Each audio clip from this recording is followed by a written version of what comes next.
gostaria agora de mudar de campo e dar-vos um panorama político português relativamente a esta situação. Isto é, até agora eu procurei descrever-vos o panorama internacional das descolonizações e gostava agora de vos transmitir a visão portuguesa disto. E por isso eu penso que é essencial começarmos por estudar os textos constitucionais que tratavam a matéria. Como sabem, durante a guerra, a partir da Constituição de 33, vigorava como texto constitucional integrado na Constituição, aliás, para as colónias, o ato colonial. Repare-se, o ato colonial constituiu uma tensão política para todos os políticos do regime durante a guerra, especialmente no final dela, quando se verificaram todas as independências. Havia uma revisão constitucional em 1945, porque elas verificavam-se 5 anos nos anos 0 e 5. E, portanto, em 45 havia já uma revisão constitucional. Ora, tinha sido uma extrema oportunidade mudar o ato colonial, mas o chefe do governo entendeu que era melhor haver, porque ainda se tinham dado relativamente poucas independências, quando era previsível todas aquelas independências que eu vos descrevi se dessem. Ele entendeu que em 1945 a única coisa que mandou fazer e que a Assembleia Nacional fez foi a mudança da integração das designações dos territórios ultramarinos para a Constituição. Manteve-se o ato colonial. Eu gostaria de vos... Enfim, não teremos tempo aqui de apreciar todo o ato colonial, mas é decisivo, quanto a mim, apreciar algumas passagens do ato colonial. É da essência orgânica da nação portuguesa desempenhar a função histórica de possuir e colonizar domínios ultramarinos e de civilizar as populações indígenas que neles estão. Quer dizer, trata-se de uma definição divina à maneira do ancião regime. Portugal tinha nascido com a capacidade orgânica de desempenhar uma função histórica e possuir e colonizar territórios ultramarinos.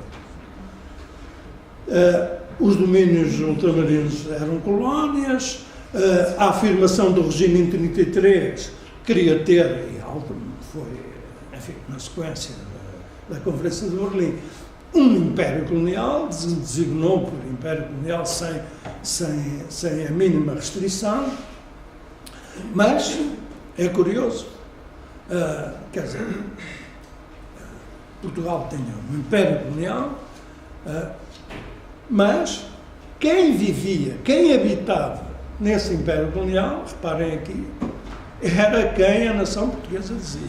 Porque se alguém fosse perigoso ou menos conveniente para o território colonial, era proibido lá estar. Artigo 4º do ato colonial. Os indígenas, relativamente aos indígenas, aqui o artigo 17 e 19 vêm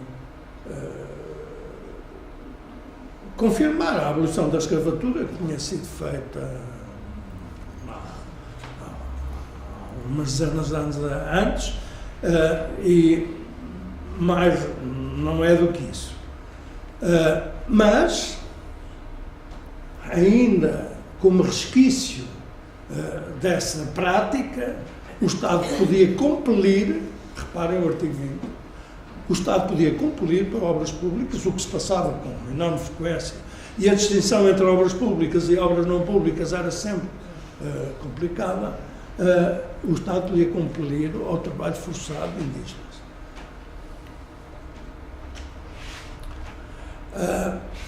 Não vamos ver o regime político e administrativo, mas há uns pontos que eu gostaria de vos chamar a atenção.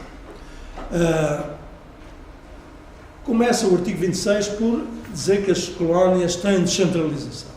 Mas se virmos, aliás, isso era característico do Estado, se virmos todos os artigos a seguir, negam essa descentralização.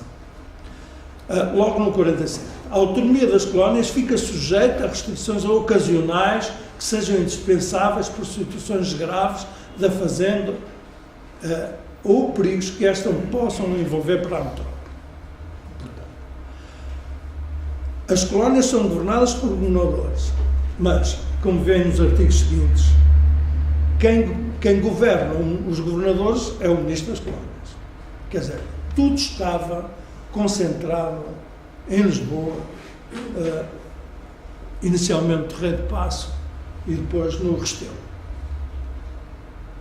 As funções executivas de cada colónia são desempenhadas sob fiscalização do Ministro das Colónias. Todas as executivas. Agora, a questão das garantias económicas e financeiras.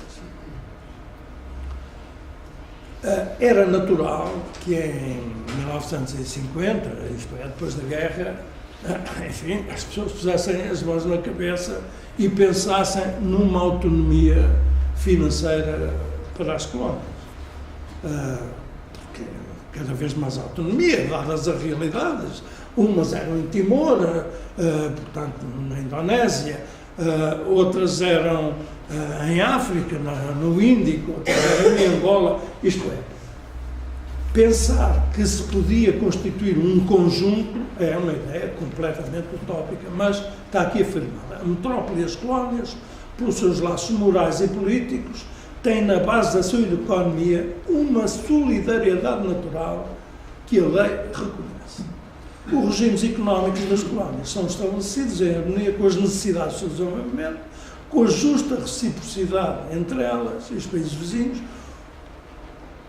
e com os direitos e legítimas conveniências da metrópole e do Império Colonial.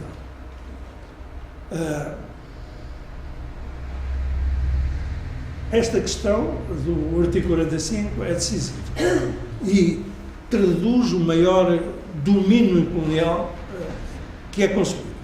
É que as colónias, algumas delas que tinham economias já parecidas em certas fases, como foi o caso de Angola, parecidas com a da colónica, da metrópole, não podiam contrair empréstimos em países estrangeiros. Isto é, todos os empréstimos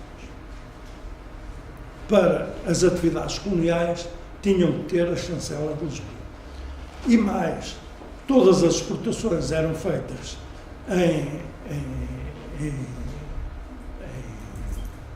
divisas dos países para os quais se exportavam, mas o pagamento era feito em Lisboa, escudos portugueses.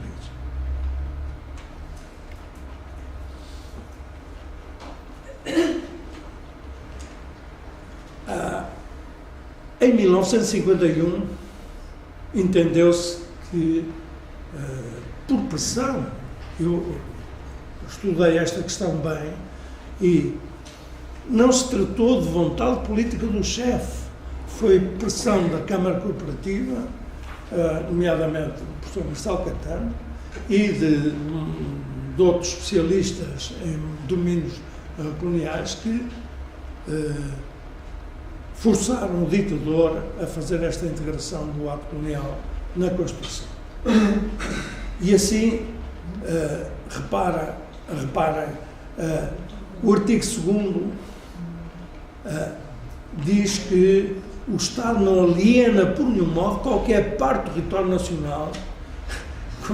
O que estava escrito antes é que nós podíamos fazer trocas, como aliás tinha havido, entre territórios com outros países, mas nós não, nesta revisão constitucional de 1951, diz que o Estado não aliena qualquer parte do território ou dos direitos de soberania que não exerce. É a grande modificação que há.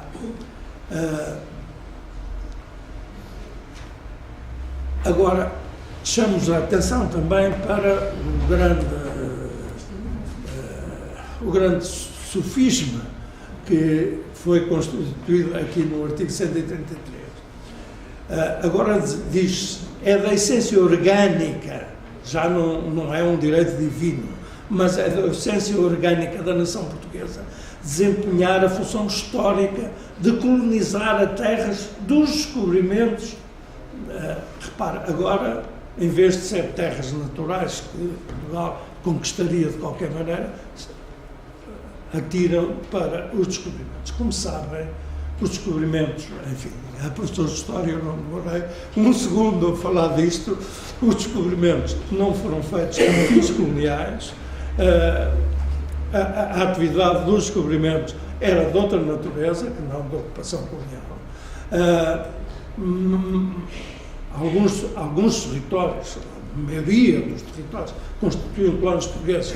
Os descobridores nunca lá tinham passado, porque eram dentro dos continentes, como no caso de Angola e de Moçambique, é sobrevidente. Mas, enfim, nós tínhamos que ir buscar uma razão histórica e fomos buscar esta dos descobrimentos que nunca tinha havido relativamente às colónias. É engraçado. Tratávamos as questões diretamente. Depois mudámos, passámos a usar uma designação que não era tradicional, de províncias, em vez de colónias ou territórios ultramarinos, ultramar, foi uma designação tradicional, histórica, mas passámos a usar províncias para as confundir e recordam-se do slogan Dominha Timor, que é o slogan mais irracional que se pode conceber. Dominha Timor é falar do mundo. Não é? As províncias ultramarinas são parte integrante do Estado português e solidárias entre si contra o, isto é, confundia-se o Estado português. E este artigo 136 é decisivo, aliás, é em 51, mas já na previsão de guerras coloniais, claramente, porque se admitia que as províncias ultramarinas eram parte na segurança, integridade e defesa de toda a nação e dos fins da sua política. Relativamente aos indígenas, houve alguma vontade de mudar a mão em 1951, mas também ainda assim as mudanças não tiveram coragem, mesmo em 51, de acabar com o Estatuto do Indigenato, e não acabaram. Como sabem, foi Adriano Moreira, posteriormente, que propôs mudanças, porque em 51 mantiveram este artigo 141, que passava o Estado garante medidas especiais, como o regime de transição, proteção e defesa dos indígenas, onde os houver, de facto. Não havia tradição de chamar indígenas a não ser em Angola e Moçambique. A Guiné, Cabo Verde, Índia e Timor não tinha indígenas. Só havia em Angola e Moçambique. Humanidade e soberania, mas fala da palavra soberania. Repare que a palavra humanidade vem ligada à palavra soberania, quer dizer, há humanidade, mas há soberania sobre aqueles indivíduos. Isto a propósito de indígenas, não é a propósito de território.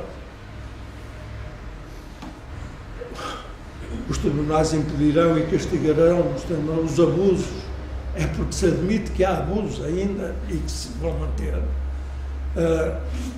Agora, os artigos 142 a 147 é o que trata dos mecanismos dos indígenas, mantém-se integralmente em 1951, quando é esta mudança.